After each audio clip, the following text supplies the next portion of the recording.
Hello, bonjour à tous, c'est Harry McCode. J'espère que vous allez bien. Aujourd'hui, nous allons nous intéresser principalement à la personne d'ingénieur. Un ingénieur, qu'est-ce que c'est? Donc déjà, si on veut remonter déjà dans l'origine même du mot ingénieur, comme nous avons l'habitude de chercher d'abord d'où les choses viennent, un ingénieur, en fait, ça vient du mot de l'ancien français, qui était ingénieur. En fait, ingénieur, c'était quoi? C'était quelqu'un qui avait pour but de construire des engins de guerre. Donc, si on pouvait le dire, c'était des personnes qui avaient la tête bien faite, des personnes intelligentes ou des geeks de l'époque, mais qui avaient pour un seul but construire des engins de guerre.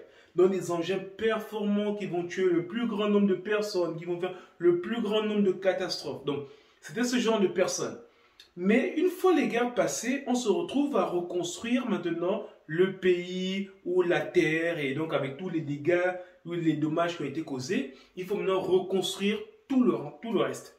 Et ce qui va se passer, c'est qu'on va maintenant tourner à l'idée à ne plus trouver des personnes qui sont intelligentes pour construire des engins de guerre, mais des personnes qui vont maintenant pouvoir construire des choses qui vont aider la population à se reconstruire. Et d'où, en fait, en parlant de ça, on va tomber sur un bonhomme. C'est-à-dire que, comme on est du côté de la France, on va parler d'un monsieur qu'on appelle Napoléon. Napoléon Bonaparte, comme beaucoup de personnes le connaissent, il a eu une idée pour pouvoir avoir les élites de la nation en France. Donc, qu'est-ce qu'il va faire? Il va construire principalement 3 écoles. C'est-à-dire ici, on va prendre ici ces 3 écoles comme ça. On va prendre ici, on appelle ça l'X comme ça. Ici, je peux mettre, on va dire, centrale. Et là, je vais mettre, on va dire, les arts et métiers.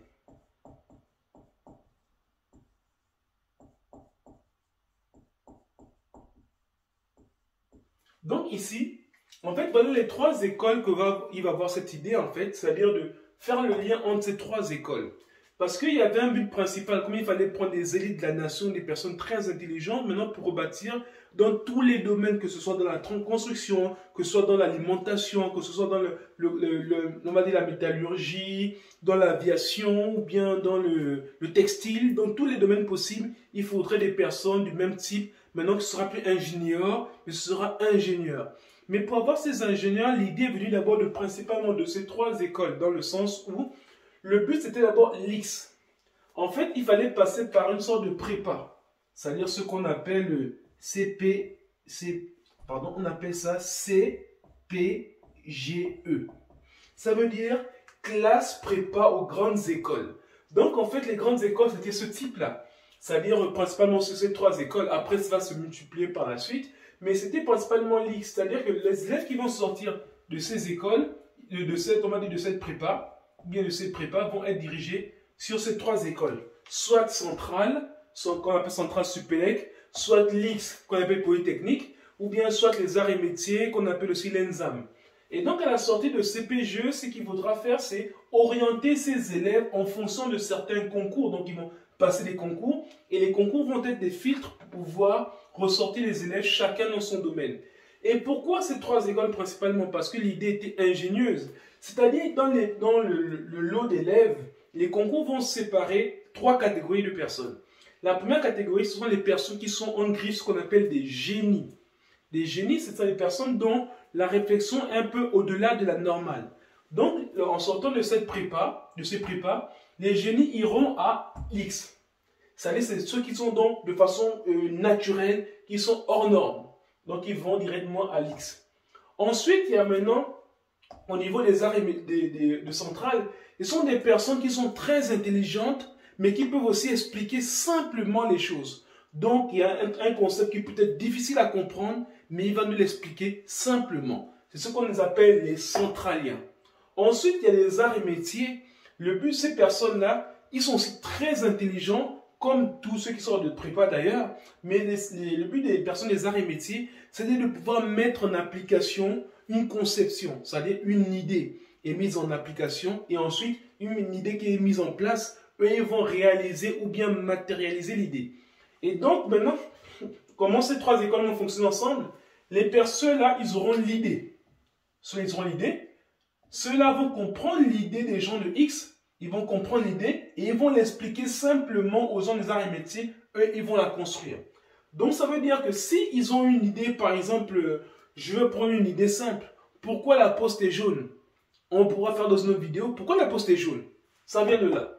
Il y a un truc derrière qui a fait en sorte qu'ils ont choisi le jaune pour la poste. C'est venu de là. Ils ont expliqué tellement de choses compliquées, mais l'idée que le jaune passe dans tous les milieux, c'est-à-dire dans un milieu qu'il pleuve, qu'il neige, quoi que ce soit, le jaune va toujours ressortir. C'est pour ça que vous verrez on va dire les phares des voitures sont souvent jaunes, ou bien même le soleil aussi est jaune. On fera une vidéo là-dessus aussi. Mais le jaune est une lumière et une couleur qui sort partout. Donc, principalement, les gens de X vont avoir l'idée que le jaune est un truc qui passe partout. Mais ils vont dire, en fait, c'est qu'ils ont fait des choses avec des ondes, des choses compliquées. Ils vont dire, bon, ok, avec les ondes, ce qui passe partout, c'est le jaune. Bon, ils vont dire aux autres, bon, oui, le jaune est le mieux qui passe partout. Ils vont dire ça aux arts et métiers.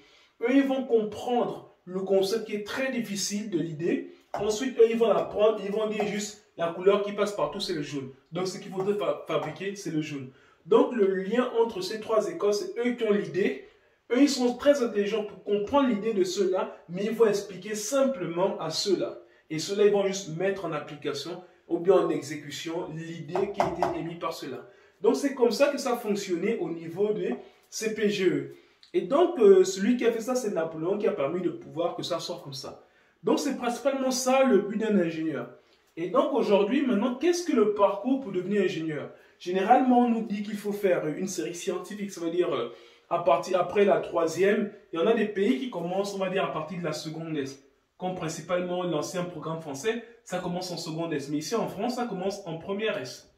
Donc, ça dépend. Mais après, il faut faire une seconde S, une première S, après une terminale S pour ceux qui sont en France. Mais maintenant, pour ceux qui sont en Afrique, c'est plus une terminale C. À la base, terminale C. Et donc, les personnes qui vont faire une terminale C, ils vont intégrer une école d'ingénieur, une prépa. Comme moi, j'ai fait une prépa, la prépa que j'ai faite, qu'on appelle MathSup au Gabon, en Afrique centrale. Et donc, après la prépa, il y a maintenant des écoles qui sont disponibles. En fait, il y a ce qu'on appelle la CTI.